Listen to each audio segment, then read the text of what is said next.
একদিন হজরত সুলাইমান আলাইহি ওয়াসাল্লাম তিনি মনের আনন্দে আল্লাহ তাআলার দরবারে ফরিয়াদ করলেন, হে মহান প্রভু, আমি তোমার সৃষ্টি জীবকে একবেলা খাওয়াতে চাই। যদি তোমার অনুমতি থাকে তবে আমি এই আয়োজন শুরু করি। আল্লাহ তাআলা তার ফরিয়াদ শুনে জানালেন, তুমি এই বিশাল আয়োজন সম্পূর্ণ করতে পারবে না। আমার সৃষ্টিজীবের সংখ্যা অপরিসীম, তাদের খাদ্যের ব্যবস্থা আমি নিজেই করে থাকি। কোনো মানুষ কখনো সব প্রাণীর খাদ্য জোগাড় করতে সক্ষম নয়। কিন্তু হজরত সুলাইমান আলাইহি ওয়াসাল্লাম এতে আশ্বস্ত হলেন না। আবারও আল্লাহ তাআলার দরবারে আরজ করলেন, হে প্রভু, যদি তোমার অনুমতি থাকে তবে আমি অবশ্যই তা করতে পারব। অতঃপর আল্লাহ তাআলা তাকে অনুমতি দিলেন। অনুমতি পাওয়ার পর তার লোকজন লাগিয়ে দিল বিভিন্ন অঞ্চল থেকে খাদ্যবস্তু জমা করতে আরম্ভ করল। বিশাল বিশাল ডেকসি ও গামলা একত্র করা হলো, যেগুলোর সংখ্যা হাজারেরও বেশি ছাড়িয়ে গেল। গামলাগুলো ছিল ছোট ছোট পুকুরের মতো। এত পরিমাণ গামলা, গ্লাস এবং ডেক আনা হয়েছিল যার কোনো হিসাব ছিল না। লক্ষাধিক গরু, মেষ, মহিষ ও দুম্বা জবেহ করা হলো। পাহাড়ের মতো খাদ্যের স্তূপ মাঠের অর্ধেক জুড়ে রাখা হলো। দীর্ঘ ৮ মাস খাদ্য সংগ্রহ শেষে তারপরে রান্না শুরু করা হলো। অসংখ্য কর্মচারী দিন রাত অক্লান্ত পরিশ্রম করার পর ৪০ দিনের মধ্যে খাদ্য প্রস্তুত করা হলো। নির্দিষ্ট দিনে সব জীবকে দাওয়াত করা হলো। অনেকে কয়েকদিন ধরে উপোস থেকে এলো, যাতে করে সুলাইমান আলাইহি ওয়াসাল্লামের সুস্বাদু খাবার তারা তৃপ্তি করে খেতে পারে। সেদিন হজরত সুলাইমান আলাইহি ওয়াসাল্লাম সমুদ্রের উপরে বাতাসের সাহায্যে তার সিংহাসন স্থাপন করলেন, যাতে মেহমানদেরকে দেখতে সহজ হয়। ভোরবেলা সমুদ্রের তীরে এক বিশাল মাছ মাথা উঁচু করে বলল, হে আল্লাহর নবী সুলাইমান, তোমার দাওয়াত পেয়ে এসেছি, আমার খাবার কোথায়? প্রতিদিন আল্লাহ তাআলা আমাকে সূর্যোদয়ের আগেই খাদ্য দেন। আজ তোমার দাওয়াতের কারণে খেতে পারিনি। ক্ষুধার যন্ত্রণায় আমার অনেক কষ্ট হচ্ছে। দয়া করে আমাকে আমার খাদ্য দাও, আমি খেয়ে চলে যাই। সুলাইমান আলাইহিস সালাম উত্তর দিলেন, অপেক্ষা করো, সবাই এলে একসাথে খাবো। মাছ বলল, আমি আর অপেক্ষা করতে পারবো না, আমাকে কিছু খেতে দাও, নইলে খালি পেটে ফিরে যাব। অসহায় হয়ে সুলাইমান আলাইহিস সালাম বললেন, যদি অপেক্ষা করতে না পারো তবে ময়দান থেকে তোমার যা মন চায় তাই খেয়ে নাও। তখন মাছ এক গ্রাসে পুরো ৮ মাসের খাদ্যস্তূপ গিলে ফেলল। এরপরে মাছ চিৎকার দিয়ে বলল, আরও কিছু দাও। আল্লাহ তাআলা প্রতিদিন আমাকে ৩ গ্রাস খাদ্য দেন, তুমি আমাকে মাত্র ১ গ্রাস খাদ্য দিলে, বাকি খাদ্য কোথায়? আমি আর খাদ্যের যন্ত্রণা সহ্য করতে পারছি না। এই দৃশ্য দেখে হজরত সুলাইমান আলাইহিস সালাম অজ্ঞান হয়ে সিংহাসন থেকে পড়ে গেলেন। উপস্থিত সবাই অবাক হয়ে গেলেন। বিশাল ভোজের আশা নিয়ে আসা মেহমানরা দুঃখ আর ভারাক্রান্ত মন নিয়ে ফিরে গেলেন। দীর্ঘ সময় পর হজরত সুলাইমান আলাইহিস সালামের জ্ঞান ফিরল। তিনি সেজদায় পড়ে আরজি করলেন, হে দয়াময় আল্লাহ, আমি যেই উদ্দেশ্যে ইচ্ছা পোষণ করছিলাম তার উপযুক্ত জবাব আমি পেয়েছি। আমি এত বড় সাম্রাজ্যের অধিকারী হয়েও একটি জীবের খাদ্য দিতে পারিনি, অথচ তুমি প্রতিদিন সমগ্র পৃথিবীর রিজিকের ব্যবস্থা করে দিয়েছ এবং দিচ্ছ। তোমার কুদরত সীমাহীন, আমার এই অন্যায় ক্ষমা করো। আল্লাহ তাআলা তার তওবা কবুল করলেন। এরপর থেকে হজরত সুলাইমান আলাইহিস সালাম জীবনে আর কোনোদিন আকাশের দিকে দৃষ্টি তুলেননি। অত্যন্ত বিনম্রভাবে জীবনযাপন করছেন এবং তিনি অধিকাংশ সময় ইবাদতে কাটাতেন। একদিন হজরত সুলাইমান আলাইহি ওয়াসাল্লাম তার সৈন্য সামন্ত নিয়ে এক স্থান থেকে অন্য স্থানে অবতরণ করলেন। তখন তিনি শুনতে পেলেন এক পিপিলিকার রাজা তার দলকে বলছে, হে পিঁপড়ারা, দ্রুত তোমাদের গর্তে তোমাদের বাসস্থানে আশ্রয় নাও, নইলে সুলাইমান আলাইহি ওয়াসাল্লামের সৈন্যরা অজান্তেই তোমাদেরকে পিষে মেরে ফেলবে, অজান্তেই তোমরা তাদের পায়ের নিচে পিষ্ট হয়ে মারা যাবে। এই কথা শুনে সুলাইমান আলাইহি ওয়াসাল্লাম হাসলেন। পরে তিনি পিঁপড়ার রাজাকে হাতে তুলে নিলেন এবং বললেন, তুমি কি মনে করলে আমি প্রাণীদের উপরে জুলুম করব? পিঁপড়ার রাজা উত্তর দিল, হে আল্লাহর খলিফা, আমি আপনাকে জালেম বলিনি, আমি শুধু আমার প্রজাদেরকে সতর্ক করেছি, কারণ আপনার সৈন্য সামন্তরা যখন এখান দিয়ে যেত তখন যদি আমার পিঁপড়া প্রজারা এখানে থাকত তাহলে তারা আপনার সৈন্যের পায়ের নিচে চাপা পড়ে মারা যেত। সুলাইমান আলাইহি ওয়াসাল্লাম জিজ্ঞেস করলেন, তোমার সৈন্যের সংখ্যা কত? পিঁপড়ার রাজা জবাব দিল, ৪০,০০০ প্রধান সেনাপতি, প্রত্যেকের অধীনে ৪০,০০০ সুবাদার, তাদের অধীনে ৪০,০০০ কর্মী আর তাদের অধীনে ৪০,০০০ ফৌজদার। তিনি আরও বললেন, আমার রাজ্য আপনার চাইতে উত্তম, আপনি জিনের তৈরি সিংহাসনে আরোহণ করেন এবং বাতাসের উপর নির্ভরশীল, কিন্তু আমি কারো উপরেই নির্ভরশীল নই। এমন জবাব শুনে সুলাইমান আলাইহি ওয়াসাল্লাম নীরব হয়ে গেলেন। পিঁপড়ার রাজা আবার বললেন, আপনি আল্লাহ তাআলার কাছে দোয়া করছিলেন, হে প্রভু, তুমি আমাকে এমন রাজত্ব দাও যা এর পূর্বে কেউই কখনোই পায়নি, আর এমন রাজত্ব কেউ কখনোই করতে পারবে না। হে নবী, এই পন্থা ইচ্ছামূলক ছিল, যা আপনার মর্যাদার সাথে কখনোই মানায় না। এই কথা শুনে সুলাইমান আলাইহি ওয়াসাল্লাম হতভম্ব হয়ে গেলেন। এরপরে পিঁপড়ার রাজা স্মরণ করালেন, আপনার রাজত্ব জ্ঞান প্রচুর্যময়, এই ক্ষমতার অধিকারী সবই আল্লাহ তাআলার দানকৃত আংটির বরকতে। আপনার যোগ্যতায় কিছুই নেই। যদি এই আংটি চলে যায় তবে সবকিছু শেষ হয়ে যাবে, সুতরাং আপনার বেশি করে শুকরিয়া আদায় করা উচিত। পরে তিনি সুলাইমান আলাইহি ওয়াসাল্লামকে সামান্য খাবার দিলেন। সেই খাবারটি ছিল সামান্য ফড়িংয়ের ঠ্যাং। সুলাইমান আলাইহি ওয়াসাল্লাম সামান্য একটুখানি খেয়ে দেখলেন সেটি অনেক বড় হয়ে গেছে। তিনি ও তার সৈন্যরা সকলেই তৃপ্তি সহকারে খেলেন, অথচ ফড়িংয়ের ঠ্যাং অর্ধেকও শেষ হয়নি। তখন তিনি বুঝলেন, আল্লাহ তাআলার বরকত ছাড়া খাদ্য কখনোই যথেষ্ট হয় না। যেই খাদ্যের ভিতরে আল্লাহ তাআলার বরকত থাকে সেই খাদ্য কখনোই খেয়ে শেষ করা যায় না। এরপরে হযরত সুলাইমান আলাইহি ওয়াসাল্লাম জীবনের বাকি সময় অত্যন্ত বিনম্রভাবে কাটালেন। হযরত সুলাইমান আলাইহি ওয়াসাল্লামের প্রধানমন্ত্রী ছিলেন একজন জিন, যার নাম রাখা হয়েছিল আসফ। তার জ্ঞান ও প্রজ্ঞাময় ক্ষমতা ছিল অতুলনীয়। এমন কোনো কিছু বাকি ছিল না যা তার জানা ছিল না। এজন্য সুলাইমান আলাইহি ওয়াসাল্লাম তাকেই প্রধানমন্ত্রীর পদে নিয়োগ করেছিলেন। একদিন দুই বিবাদকারী এসে দরবারে হাজির হলো। একজন বলল, হুজুর, এই লোকের ছাগলের পাল এসে আমার ক্ষেতের অনেক ফসল খেয়ে ফেলেছে, এখন আমার ফসলের ক্ষতিপূরণের ব্যবস্থা করে দিন। হযরত দাউদ আলাইহি ওয়াসাল্লাম তার কর্মচারী দ্বারা ছাগল ও ফসলের মূল্য নির্ধারণ করলেন। তাতে দেখা গেল যে ছাগলের দামের চেয়ে ফসলের ক্ষতি অধিক এসেছে। তখন হযরত দাউদ আলাইহি ওয়াসাল্লাম ক্ষেতওয়ালাকে ছাগলগুলো দিয়ে দিলেন এবং বললেন, তোমার ফসলের বিনিময়ে এই ছাগলগুলো নিয়ে যাও, আজ থেকে এগুলো তোমার। হযরত দাউদ আলাইহি ওয়াসাল্লামের বয়ান শুনে উভয় পক্ষই বিদায় হলো। ছাগলওয়ালা কাঁদতে কাঁদতে দরবার থেকে বের হলো। দরওয়াজার সামনে হযরত দাউদ আলাইহি ওয়াসাল্লামের 7 বছরের পুত্র শাহজাদা সুলাইমানের সাথে সাক্ষাৎ হলো। শাহজাদা সুলাইমান লোকটিকে কাঁদতে দেখে জিজ্ঞেস করলেন, হে বুড়ো, তুমি কাঁদছো কেন? লোকটি বলল, শাহজাদা, সে কথা তোমাকে বলে লাভ নেই। স্বয়ং খলিফা আমাদের একটি মামলার রায় দিয়েছেন, যে রায়ে আমি রাস্তার ফকির হয়ে গিয়েছি, তাই কোনো উপায় না দেখে আল্লাহর দরবারেই কাঁদছি। শাহজাদা সুলাইমান জিজ্ঞেস করলেন, তোমাদের মামলাটির বিষয় কি ছিল? লোকটি বলল, আমার এক পাল ছাগল আমার প্রতিবেশীর ক্ষেতে ঢুকে তার ফসল খেয়ে ফেলেছে। খলিফা এজন্য আমার সকল ছাগলগুলো তাকে দিয়ে দিয়েছেন। এখন আমার অবস্থা খুবই বিপজ্জনক হয়ে দাঁড়িয়েছে, কারণ আমার আর কোনো আয় রোজগারের ব্যবস্থা নেই। ছাগলের দুধ বিক্রি করে আমার পরিবারের জীবিকা নির্বাহ হতো।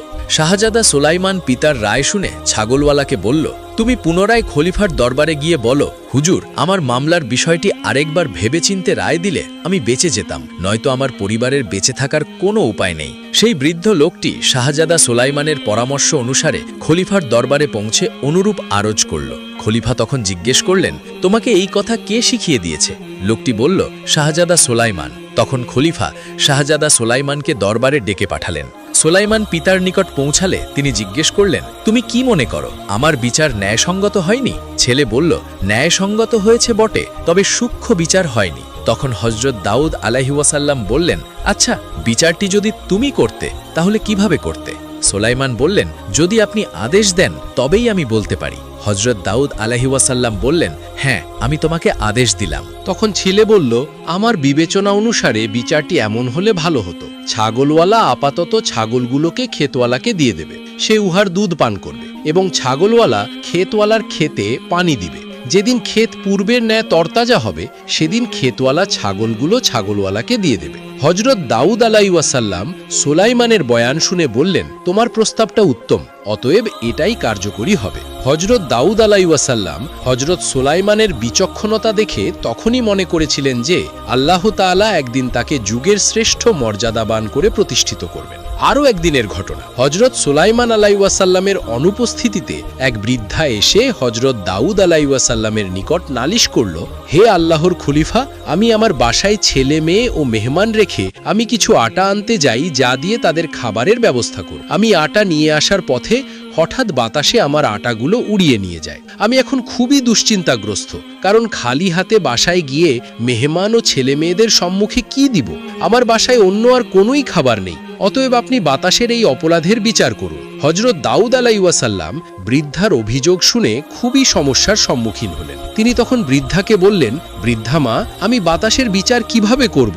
বাতাস আমার অধীনে নয়, তাকে হাজির করাও সম্ভব নয়। তার চাইতে আমি তোমাকে আমার নিজ থেকে 5 সের আটা দিয়ে দিচ্ছি, তুমি এই আটা দ্বারা রুটি তৈরি করে মেহমানকে আপ্যায়ন করো। বৃদ্ধা এই কথায় রাজি হলেন। হজরত দাউদ আলাইহিওয়াসাল্লাম তাকে 5 সের আটা দিয়ে বিদায় করলেন। বৃদ্ধা খলিফার নিকট থেকে বিদায় নিয়ে যখন বাড়ির সামনে দিয়ে যাচ্ছিলেন, তখন শাহজাদা সুলাইমানের সাথে তার সাক্ষাৎ হলো। হযরত সুলাইমান বৃদ্ধাকে দেখে বললেন, কি হে বৃদ্ধা, খলিফার দরবারে ভিক্ষা নিতে এসেছো বুঝি? বৃদ্ধা তখন বলল, না বাবা, আমি এসেছিলাম বাতাসের বিরুদ্ধে মামলা দায়ের করার উদ্দেশ্যে, কিন্তু খলিফা আমার অভিযোগ গ্রহণ করলেন না। তিনি আমাকে কিছু আটা দিয়ে বিদায় করেছেন। হযরত সুলাইমান আলাইহিওয়াসাল্লাম তখন ঘটনার বিষয় জানতে চাইলেন। তখন বৃদ্ধা তাকে সম্পূর্ণ ঘটনাটি খুলে বলল। তখন হযরত সুলাইমান বললেন, তুমি পুনরায় খলিফার নিকট চলে যাও এবং বলো, খলিফা, আমি আপনার নিকট এসেছি বিচার প্রার্থী হয়ে, ভিক্ষা নিতে আসিনি। অতএব আমি এই আটা নেব না, আপনি আমার অভিযোগের বিচার করুন। বৃদ্ধা সুলাইমান শাহজাদার পরামর্শ অনুসারে দ্বিতীয়বার খলিফার দরবারে গিয়ে নতুন করে আবার অভিযোগ পেশ করলেন। খলিফা তখন খুবই মুশকিলে পড়লেন। তিনি বৃদ্ধাকে 10 মণ আটা দিয়ে রাজি করলেন। বৃদ্ধা আটার বস্তা বহন করে নিয়ে যখন পূর্বের স্থানে পৌঁছালো, তখন শাহজাদা সুলাইমান তাকে জিজ্ঞেস করলেন, কি হে বৃদ্ধা, তোমার অভিযোগের বিচার পেয়েছো নাকি ভিক্ষা বাড়িয়ে নিয়েছো? তখন বৃদ্ধা খলিফার ব্যবহারের কথা বলল। তখন হযরত সুলাইমান বললেন, তুমি আরো অনেক কিছুই পাবে, এজন্য তুমি পুনরায় খলিফার নিকট গিয়ে বাতাসের বিচারের প্রার্থী হও, ভিক্ষা নিয়ে বিদায় হও না। বৃদ্ধা দেখল খলিফার নিকট গেলেই তার সম্পদের পরিমাণ বৃদ্ধি পায়। অতএব শাহজাদার কথা শুনে সে আবারও গেল। খলিফা রাগ করলে সে শাহজাদার কথা বলে দিবে, এই সমস্ত চিন্তা করে বৃদ্ধা পুনরায় খলিফার নিকট গিয়ে বলল, হুজুর, অভিযোগের বিচার না করে আমাকে ভিক্ষা বাড়িয়ে দিলেন, এতে আপনি কেয়ামতের দিন ন্যায় বিচারক বলে দাবি করতে পারবেন না। আমি সেদিন কিন্তু বলবো, খলিফা আমার অভিযোগের বিচার করেন নাই। খলিফা বৃদ্ধার কথা শুনে বললেন, তোমাকে এই সমস্ত বিষয় কে শিখিয়ে দিয়েছেন? বৃদ্ধা বলল, শাহজাদা সুলাইমান আমাকে সবকিছু শিখিয়ে দিয়েছেন। তখন হযরত দাউদ আলাইহিসসালাম শাহজাদা সুলাইমানকে দরবারে ডাকলেন। সুলাইমান পিতার নিকট পৌঁছে সালাম দিলেন। হযরত দাউদ আলাইহিসসালাম বললেন, তুমি বারবার বৃদ্ধাকে আমার নিকট প্রেরণ করে আমাকে হয়রান করে তুলছ কেন? বাতাস কি আমার অধীনে যে আমি তাকে এনে বৃদ্ধার সম্মুখে বিচার করব? এটা একটা অসম্ভব ব্যাপার। অতএব এই বিষয়ে বৃদ্ধাকে তুমি পুনরায় কেন প্রেরণ করছো? পিতার কথা শুনে হযরত সুলাইমান আলাইহিসসালাম বললেন, হে আল্লাহর খলিফা, আপনি আল্লাহ তাআলার নিকট দোয়া করলে বাতাস অবশ্যই আপনার সম্মুখে হাজির হবে। তখন আপনি তার জবানবন্দি শুনে ন্যায় বিচার করবেন। নয়তো আপনি ন্যায় বিচারকের গাফিলতি করেছেন বলে কিয়ামতের দিন ভীষণ অভিযোগের সম্মুখীন হবেন। আপনার দোয়ার পরে আল্লাহ তাআলা যদি বাতাসকে আপনার সম্মুখে হাজির না করে দেন, তখন আপনার কৈফিয়ত দেওয়ার মতো কথা থাকবে। কিন্তু বাতাসকে হাজির করার জন্য দোয়া না করে আপনি বৃদ্ধাকে বিদায় করে দিতে পারেন না। বিষয়টি গভীরভাবে চিন্তা করে হযরত দাউদ আলাইহিসসালাম সুলাইমানকে বললেন, হ্যাঁ, তোমার কথা যুক্তিসঙ্গত। অতএব চলো আমরা বাপ বেটা মিলে আল্লাহর দরবারে বাতাসকে হাজির করে দিবার জন্য দোয়া করি। এই বলে বাপ ও ছেলে আল্লাহর দরবারে হাত তুললেন। দুজন উঁচু পর্যায়ের নবীর দোয়া আল্লাহ তাআলা ফেরত দিতে পারলেন না। তিনি বাতাসকে একটি আকৃতি করে হযরত দাউদ আলাইহিসসালামের দরবারে হাজির করে দিলেন। বাতাস নবীর দয়কে সালাম করে তাদের সম্মুখে দণ্ডায়মান হইলেন। হযরত দাউদ আলাইহিসসালাম তখন বাতাসকে জিজ্ঞেস করলেন, তুমি এই বৃদ্ধার আটা কেন উড়িয়ে নিয়েছো? বাতাস উত্তর দিল, হে আল্লাহর খলিফা, বৃদ্ধা যখন আটা নিয়ে বাসায় ফিরছিলেন, তখন গভীর সমুদ্রে একটি জাহাজের তলদেশ ছিদ্র হয়ে যাত্রী ও বহু মূল্যবান দ্রব্য তলিয়ে যাচ্ছিল। এই সময় জাহাজে থাকা যাত্রীরা মানত করে, যদি তাদের জাহাজ এই বিপদ থেকে রক্ষা পায়, তাহলে তারা জাহাজের সকল মালামাল গরিব দুঃখীকে দান করে দিবেন। এই সমস্ত যাত্রীদের মধ্যে অনেক নেককার লোকও ছিল, যাদের দোয়া আল্লাহ কবুল করে জাহাজের সম্পূর্ণ নিরাপদের দায়িত্ব আমাকে দেন। আমি তখন বৃদ্ধার আটা উড়িয়ে নিয়ে সেই জাহাজের তলদেশের ছিদ্র বন্ধ করে দেই। ফলে জাহাজ ও জাহাজের যাত্রীরা মৃত্যুর বিপদ থেকে রক্ষা পায়। হযরত দাউদ আলাইহিওয়াসাল্লাম জিজ্ঞেস করলেন, জাহাজটি এখন কোথায় আছে? বাতাস বলল, জাহাজটি এইমাত্র এই শহরের প্রান্তরে সমুদ্রের তীরে নোঙর করেছে। তখন তিনি বললেন, তুমি তাহলে যেতে পারো, আমি জাহাজের খবর নিচ্ছি। অতঃপর হযরত দাউদ আলাইহিওয়াসাল্লাম সমুদ্রের তীরে লোক প্রেরণ করে জাহাজের যাত্রী ও নাবিকদেরকে ডাকলেন। কিছু সময়ের মধ্যে তারা এসে খলিফার দরবারে পৌঁছালেন। তখন খলিফা বললেন, তোমরা জাহাজের সমুদয় মালামাল গরিব দুঃখীর মধ্যে বিতরণ করার অঙ্গীকার করেছ। সেই মর্মে এই বৃদ্ধাকে সমস্ত মালামালের অর্ধেক দিবে, বাকি অর্ধেক গরিব দুঃখীদের মধ্যে বিতরণ করে দিবে। জাহাজের নাবিক ও যাত্রীরা খলিফার আদেশ শিরোধার্য করে নিল। বৃদ্ধাকে তাদের সঙ্গে নিয়ে গেল এবং জাহাজের সমুদয় মালামাল খালাস করে সুষ্ঠু বন্টন করে অর্ধেক বৃদ্ধাকে দিয়ে দিল, বাকি অর্ধেক গরিব দুঃখীকে দান করল। দীর্ঘদিন পর একদা হজরত দাউদ আলাইহি ওয়াসাল্লাম বৃদ্ধার বাড়ির সামনে দিয়ে যাচ্ছিলেন। এমন সময় তিনি দেখলেন বৃদ্ধার বাড়ির কোনো চিহ্নই নেই। সেখানে বিরাট বিরাট অট্টালিকা, চতুর্দিকে ফুলের বাগান, সম্মুখে দারোয়ান এবং ঘোড়ার গাড়ি রয়েছে। তখন হজরত দাউদ আলাইহি ওয়াসাল্লাম সেখানকার লোকদের নিকট জিজ্ঞেস করলেন, এখানে এক বৃদ্ধার বাড়ি ছিল, সেই বৃদ্ধা এখন কোথায়? লোকেরা তার কথার উত্তরে বলল, হুজুর, এই প্রাসাদ ও অট্টালিকা সমূহ সেই বৃদ্ধার। সে নাকি বাতাসের বিরুদ্ধে আপনার নিকট অভিযোগ করে বিপুল ধন সম্পদের মালিক হয়েছে। এখন তার সঙ্গে সাক্ষাৎ লাভ করা সাধারণ মানুষের জন্য কষ্টকর। হজরত দাউদ আলাইহিসসালাম তখন বৃদ্ধাকে খবর দিলেন। বৃদ্ধা খলিফার কথা শুনে তৎক্ষণাৎ তার সম্মুখে এসে হাজির হলেন। খলিফা বৃদ্ধাকে জিজ্ঞেস করলেন, বৃদ্ধা, তুমি এমন কি নেক কাজ করেছ যার জন্য আল্লাহ তাআলা তোমাকে এত বিপুল ধন সম্পদের মালিক করেছেন? বৃদ্ধা বলল, হুজুর, আমি তেমন বিশেষ কোনো নেক কাজ করেছি বলে আমার মনে পড়ে না। তবে একদিন এক ভিক্ষুক আমার বাসায় এসে বলল, মা, আমি 3 দিন উপোস, আমাকে কিছু খেতে দাও, ক্ষুধায় আমার জান বেরিয়ে যাচ্ছে। তখন আমি ঘরে গিয়ে দেখলাম সামান্য একটি রুটি ছাড়া আর কিছুই নেই। তখন আমি রুটির টুকরো ও কিছু পানি ভিক্ষুককে খেতে দিই। ভিক্ষুক রুটির টুকরো খেয়ে বলল, মা, এতে আমার ক্ষুধার জ্বালা আদৌ মিটেনি, অতএব আমাকে আরও কিছু খেতে দিন। তখন আমি তাকে বললাম, বাবা, আমার ঘরে আর কোনো কিছুই নেই, তবে তুমি কিছু সময় অপেক্ষা করো, আমি আটা এনে তোমাকে রুটি বানিয়ে দিচ্ছি। এই কথা বলে আমি আটা আনতে গিয়ে বাতাসের সম্মুখীন হই এবং আটা সম্পূর্ণ বাতাসে উড়িয়ে নেয়। তখন আমি আপনার দরবারে গিয়ে বাতাসের বিরুদ্ধে অভিযোগ দায়ের করি। আপনি ও আপনার ছেলে শাহজাদা সুলাইমান দোয়া করে বাতাসকে হাজির করে ডুবন্ত জাহাজের যে ধন সম্পদের অর্ধেক প্রদান করেছিলেন, উহাই ছিল আমার উন্নতির প্রধান কারণ। উক্ত সম্পদের অধিকারী হওয়ার পরে আমার ছেলেরা বিদেশের সাথে ব্যবসা বাণিজ্য করে, তাতে আল্লাহ তাআলা আমাদেরকে অনেক বরকত দিয়েছেন। আমি অনেক অর্থ সম্পদের মালিক হয়েছি। গোটা শহরে আমার চেয়ে অধিক সম্পদশালী কেউ আছে বলে আমি মনে করি না। হুজুর, আপনি আমাকে এখন সম্পদশালী করে দিয়েছেন, এবার পরকালের মুক্তির ব্যবস্থা করে দিন। হজরত দাউদ আলাইহিসসালাম বললেন, তুমি যে সম্পদ পেয়েছ তা তোমার আটার বদলে পেয়েছ, বাকি ভিক্ষুকের আপ্যায়নের প্রতিফলন আল্লাহ তাআলা তোমাকে পরকালে দান করবেন। সুবহানাল্লাহ। আল্লাহর নবী হযরত সুলাইমান আলাইহিসসালাম প্রায়ই আল্লাহ প্রদত্ত ক্ষমতায় আকাশ ও ভূমির মাঝে বাতাসের ওপর উড়ে বেড়াতেন। একবার তিনি গভীর সমুদ্রের ওপর দিয়ে উড়ছিলেন। তিনি সমুদ্রের বাতাসের কারণে বিশাল ঢেউ উঠতে দেখছিলেন, আর তা দেখে তিনি বাতাসকে থেমে যাওয়ার নির্দেশ দেন। তার নির্দেশে বাতাস থেমে যায়। এরপর তিনি তার সঙ্গী জিনেদের সমুদ্রের তলদেশ দেখার জন্য পানিতে ডুব দেওয়ার আদেশ করলেন। জিনেরা ডুব দিয়ে সমুদ্রের তলদেশে একটি শুভ্র মুক্তার মতো ঘর পেল, যে ঘরের কোনো দরজা ছিল না, কিন্তু ঘরটি দেখতে খুবই সুন্দর ও সুশোভিত ছিল। জিনেরা এ সম্পর্কে হযরত সুলাইমান আলাইহিসসালামকে অবহিত করলেন। এরপর হযরত সুলাইমান আলাইহিসসালাম তাদেরকে সে ঘরটি তুলে আনবার আদেশ করলেন। ঘরটি তোলার পরে হযরত সুলাইমান আলাইহিসসালাম আল্লাহ তাআলার নিকটে দোয়া প্রার্থনা করলেন। এর ফলে ঘরটি ফেটে গেল এবং ঘরটির একটি দরজা উন্মুক্ত হল। তিনি অবাক হয়ে দেখলেন ঘরটিতে একটি সুদর্শন যুবক সেজদারত অবস্থায় আছেন। তিনি এটি দেখে অনেক বেশি আশ্চর্য হলেন এবং ছেলেটিকে জিজ্ঞেস করলেন, তুমি কি মানুষ নাকি কোনো জিন? ছেলেটি উত্তরে বলল, আমি মানুষ। হযরত সুলাইমান আলাইহিসসালাম তখন তার কাছে জানতে চাইলেন, কিসের বদৌলতে তুমি এরকম মর্যাদা লাভ করেছ? উত্তরে যুবকটি বলল, পিতামাতার সাথে সদাচরণের ফলে আমাকে আল্লাহ তাআলা এমন মর্যাদা দান করেছেন। এরপর হযরত সুলাইমান আলাইহিসসালাম ছেলেটির কাছে বিস্তারিত জানতে চাইলেন। উত্তরে ছেলেটি বলল, আমার বৃদ্ধা মা চলাফেরা করতে পারতেন না, তাই আমি ওনাকে আমার পিঠে করে বহন করতাম, আর এতে তিনি আমার উপর খুব খুশি হতেন এবং আমার জন্য দোয়া করতেন। তিনি বলতেন, হে আল্লাহ, তাকে তুমি সৌভাগ্য দান করো, তুমি তার উপরে রাজি ও খুশি হয়ে যাও। আমার মৃত্যুর পরে তার আবাসস্থান তুমি এমন কোনো স্থানে বানাও যা ভূপৃষ্ঠেও নয়, আমার আকাশেও নয়।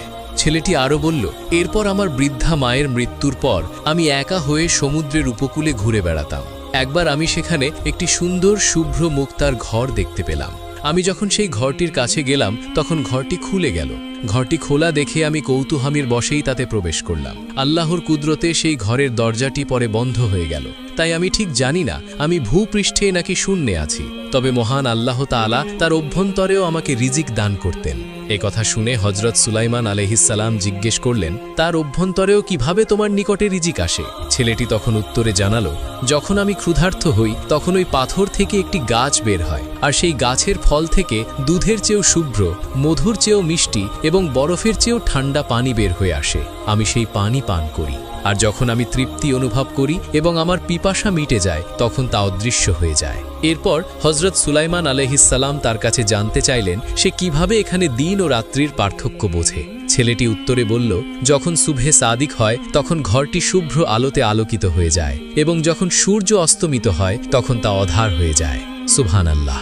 বাবা মায়ের সেবা করার ফলে আল্লাহ রাব্বুল আলামিন তাকে কতটা উচ্চ মর্যাদার অধিকারী করেছেন। আমরাও যদি আমাদের বাবা মায়ের সেবা করি তবে আশা করাই যায় যে মহান আল্লাহ রাব্বুল আলামিন ঠিক একইভাবে দুনিয়া ও আখিরাতে আমাদের সম্মানিত করবে।